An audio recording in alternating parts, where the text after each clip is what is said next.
एकेकाळी एका गावात एक मूर्तिकार राहत होता. एक उत्तम मूर्तिकार म्हणून त्याची सर्वत्र कीर्ती झाली होती. त्याने घडवलेल्या मूर्ती अगदी सजीवच वाटत, त्यामुळे त्याला देशात आणि परदेशातही चांगली मागणी होती. त्याच्या या अद्भुत कामगिरीबद्दल त्याला अनेक पुरस्कारही मिळाले होते. पण जसं जसं त्याला नाव, लौकिक आणि पैसा मिळत गेला, तसं तसं त्याचा अहंकार वाढत गेला. तो स्वतःला सर्वोत्तम शिल्पकार मानू लागला. एके दिवशी तो एका ज्योतिषाकडे भविष्य बघायला गेला. त्या ज्योतिषाने त्याला सांगितले की तुझ्याकडे फक्त 40 दिवसाचे आयुष्य उरले आहे.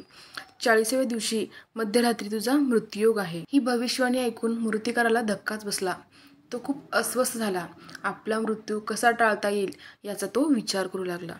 त्याने आपल्या कलेच्या जोरावर यमराजालाही बसवण्याची योजना आखली. त्याने आपल्यासारखे दिसणारे 6 झोपलेले पुतळे तयार केले. हे पुतळे त्यांनी इतके हुबेहूब घडवले होते की त्यातून त्याला शोधून काढणं शक्य नव्हतं. अखेर मूर्तिकारांच्या मरणाची रात्र येऊन ठेपली. मूर्तिकार त्या पुतळ्यामध्ये जाऊन डोळे मिटून पडून राहिला. थोड्या वेळातच यमराज प्रकट झाले आणि 7 मूर्तिकारांना झोपलेले पाहून गोंधळून गेले.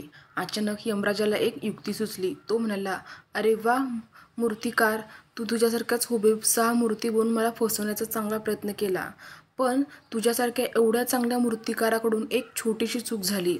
यमराजाचं बोलणं ऐकून मूर्तिकार ताडकन उठला आणि म्हणाला, "माझ्याकडून चूक होणे शक्यच नाही." यमराज म्हणाला, "हीच तुझी चूक. मी चूक झाली असं म्हणताच तुझा अहंकार जागा झाला. तुझ्यातला हा अहंकारच तुझी सर्वात मोठी चूक आहे. जर ती चूक तू केली नसतीस तर तुला ओळखणं खरंच फार अवघड होतं." एवढे बोलून यमराजाने त्या घमंडी मूर्तिकाराचे प्राण घेतले आणि यमलोकात निघून गेले. तात्पर्य: अहंकार हा विनाशाचे कारण आहे.